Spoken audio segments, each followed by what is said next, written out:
Many of us get caught up in a drama of life, trauma of life, hardship, suffering, negativity. And we then wonder, that's all we know. That becomes your normal. In fact, who determines your normal? Who are probably the most influential people determining what you see as normal in your life?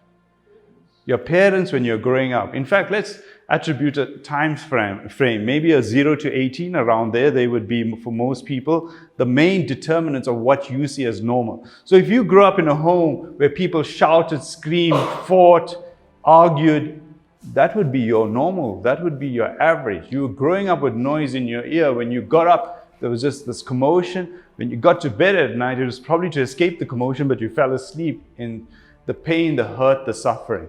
That was all you know. The problem, what it's doing to you, because no one likes shouting, screaming, fighting, arguing all the time, but what it's doing to your body, it's getting you ready to fight, flight, or fright all the time. The cortisol levels are shooting through the roof. Your adrenaline is going crazy. You are on a mission going nowhere. In fact, given the chaos of your life, you're probably wanting calm and peace. Okay? But we can't find it because of the noise. And all of us at different levels are born into different situations. All right? When you're born into that chaos, what do you think what are you generally would be seeking? More chaos? More drama? You'd probably be seeking some peace.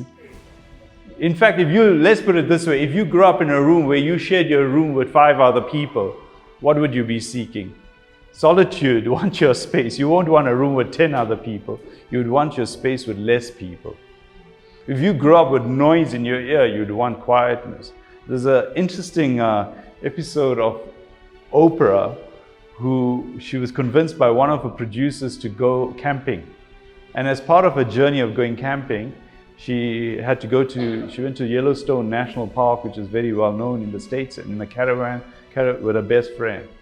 And as much as she did the whole thing for a weekend or so, she said something very interesting on her return back to maybe what I might call civilization, or just back to Chicago, was that as a person who did not grow up in good circumstances, moving from a home to homelessness in terms of a caravan wasn't necessarily what she necessarily kind of viewed as luxury.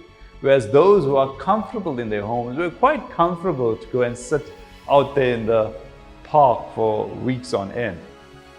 Right? Something very interesting. A patient described having a game reserve. And it's generally a game reserve where there's lots of caravans come and camp out, she says, for weeks, months. Some people seem to live there for years. They provide them with their own private ablution block where they have the key, and they are quite comfortable. And I guarantee you, most of those people who live in those circumstances are generally, fascinatingly, to middle to upper income. You will not find a low income person living in those circumstances, because it probably reminds them of where they come from. So when you grow up in chaos, you seek order. When you grow up in comfort, you probably want to explore a bit more of life and be a bit uncomfortable. So when you grow up in the drama, the trauma of life, you want to find some peace and some happiness.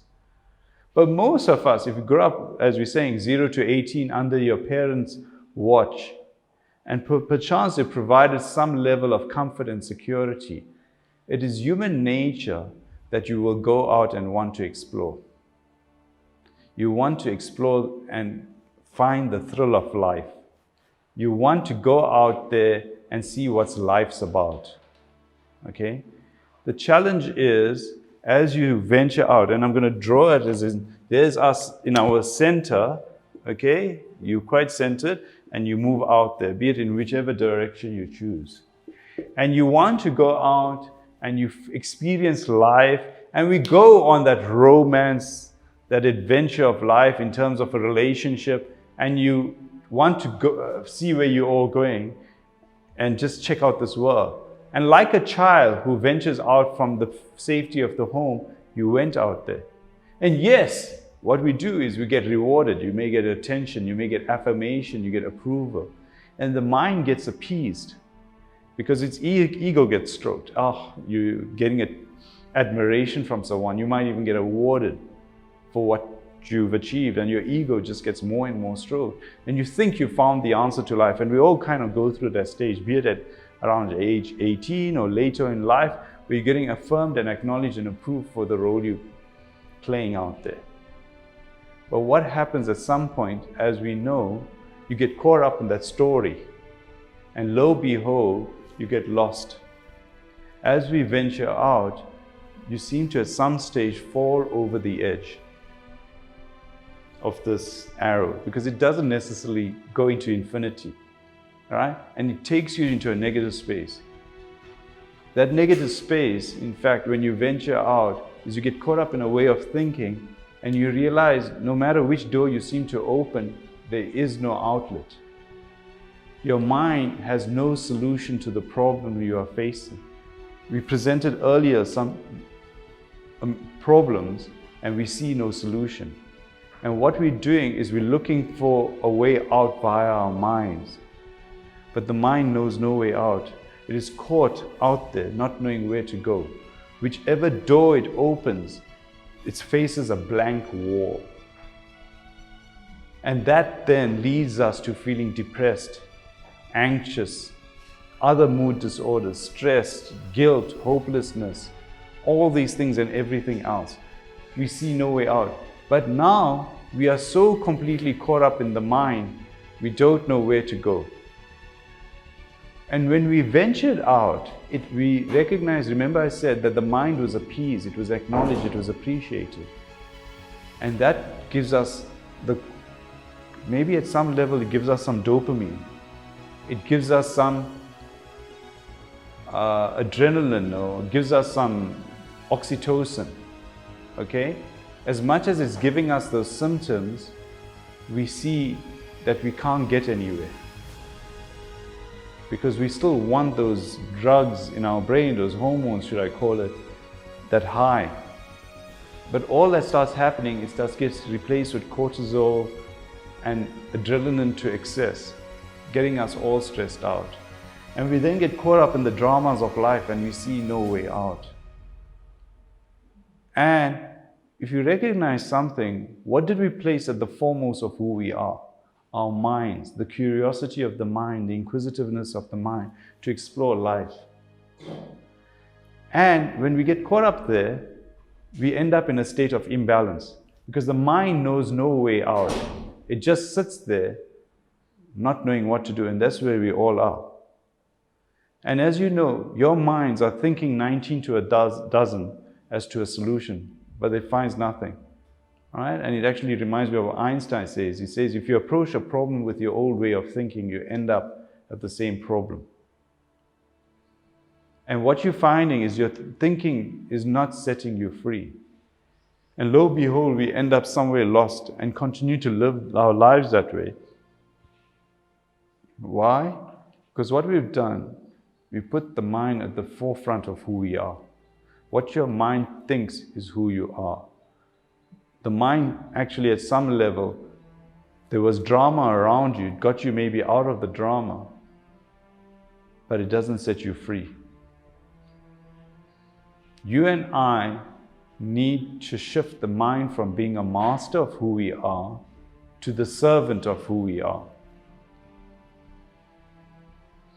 And what does that mean? You and I need to centralize ourselves again. We need to find an anchor, because you recognize this by putting your mind there, seeking a solution to everything and anything. Your mind has provided you no answer. The mind knows no way out. The mind is not meant to be a master. The mind was meant to be a servant. So you need to find yourself again. You need to anchor yourself. You need to come back, if I draw it to a center, you need to seek your own center. You need to find your balance. You need to find your anchor. You need to find your foundation and your structure of who you are. Because what has happened is the mind has created its own rules and regulations, terms and conditions, which I guarantee you all of us are living by. You and I have bought into a way of thinking that is not setting you free. Your logic, your rationality, your I'll use the word ism, be it your communism, your Marxism, your fascism, your capitalism, is not setting you free.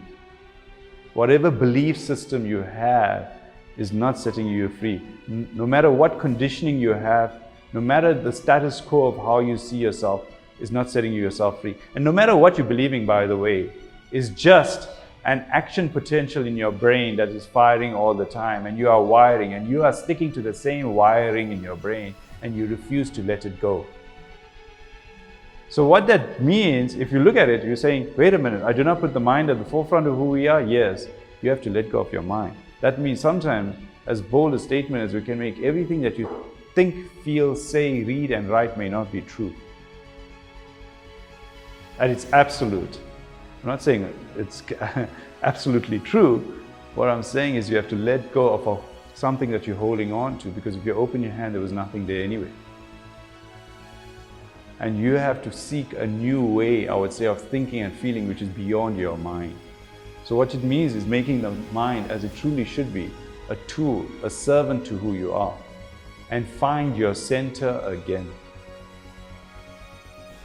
And what does it mean to find your center? You need to know how you relate to the world at large. So if you look at it, if you here at this clinic, the world or the universe or life did not listen to your logic or rationality. It did not care about your story. It did not bother about the movie you had wanting to play out. So what you and I need to do is let go of our logic, our rationality, our story, our movie, our script, our belief, our conditioning. And what do you and I need to do? Letting go of that, you and I need to listen to life.